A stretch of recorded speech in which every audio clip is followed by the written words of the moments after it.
Ауыл шетінде тұратын Қуатбай қария қарттығына қарамастан таяғына сүйеніп күн сайын құдыққа мал суаруға өзі келетін көрінеді. Қария құдықтан суды қауғамен тартып, науаны асықпай толтырып, содан соң барып малын айдап әкелетін көрінеді.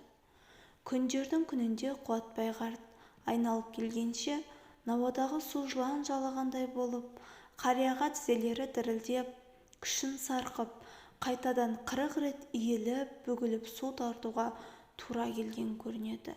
Және бұл құбылыс күн сайын айнымай қайталана берсе керек. Бір күні Қуатбай мен әзірлеген суды кім ішіп кетеді өзі, деп науаны толтырған күйі орнынан тап жылмай тосып отырады. Сол мезетте қотанның екінші жағынан қой сиырын айдап Нәзипа шығады. Нәзипа осы ауылға жаңа түскен келін екен. Шаруаға тап-тұйнақтай пысықтығымен ел аузына ілігіп қалған келіншек деседі. Бірақ мінезінің шайпаулығы да байқалмай қалмаған. Нәзипаның малы келе сала астауға қойып кетеді. Осы сәтте қалтылдаған қария: «Әй қарағым, мен сияқты қартайып тұрған жоқсың. Менің осыншама қиындықпен алған суым мен малыңды суарғаның не? Менің малым ішіп алған соң келсең де болмай ма?» депті. «Әрі кет, сақалыңды ұрайын қақпас» депті Нәзипа сонда шімірікпестен.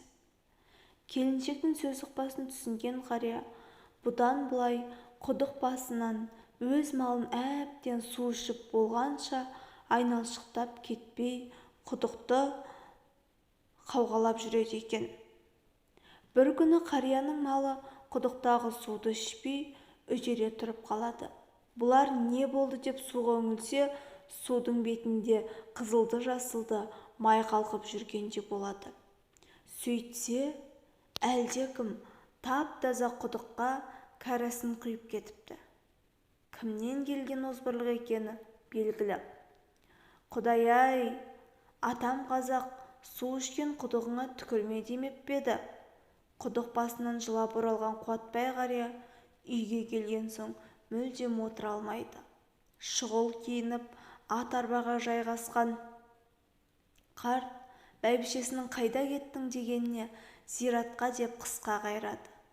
Ата-бабаларының қорымына келіп тым ұзақ күбірлеген ақсақал: «Сақалыма тиіскен пәлекетті өздеріңе тапсырдым» деп дұғасын аяқтайды.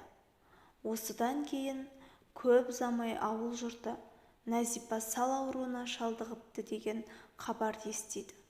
Туыстардың апармаған жері қалмайды. Елде бар дәрігер мен бақсы-балгерді түгел аралапты. Сонда да аурудың беті қайтпайды. Жамбасы тесілген Нәзипа тәубесіне түсіп, қатесін түсінген болар.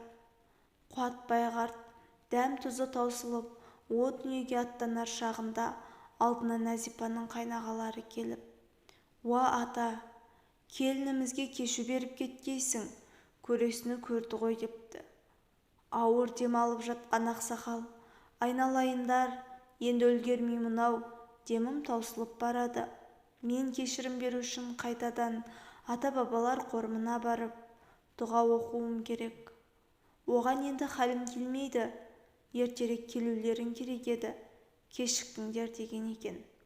Сол жатқаннан Нәзипа 20 жыл жатып, өмірдің еш қызығын көрместен, бейнеттен көз аспастан көз жұмды. Менің естігенім осы әңгіме еді. Өмірде мұндай жайттардың болатынына, дұғаның күшіне сонда қатты иланғаным бар. Дұға демекші, дұға деген сөз қазір ауызға жиі алынатын болды. Өйткені заман қиын. Жұрттың бәрінің басында қарыз толып жатқан проблема.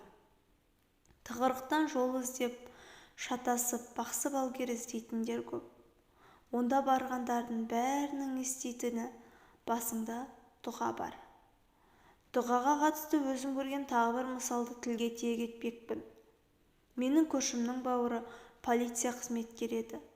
Қызмет сатысымен жоғарылап келе жатқан ақылды да көрікті, мінезі жібектей жігітті бәрі мақтайтын. Әне үйленеді, міне үйленеді деп жүргенде әлгі жұмыт Жігіт жұмысына бармай қалып, неше түрлі мінездер шығара бастады. Бара-бара тіпті үйде жатып алды. Сөйте-сөйте жұмыстан шығып кетті. Ештеңеге зауқы жоқ, тек көрпе жамылып жата беретін.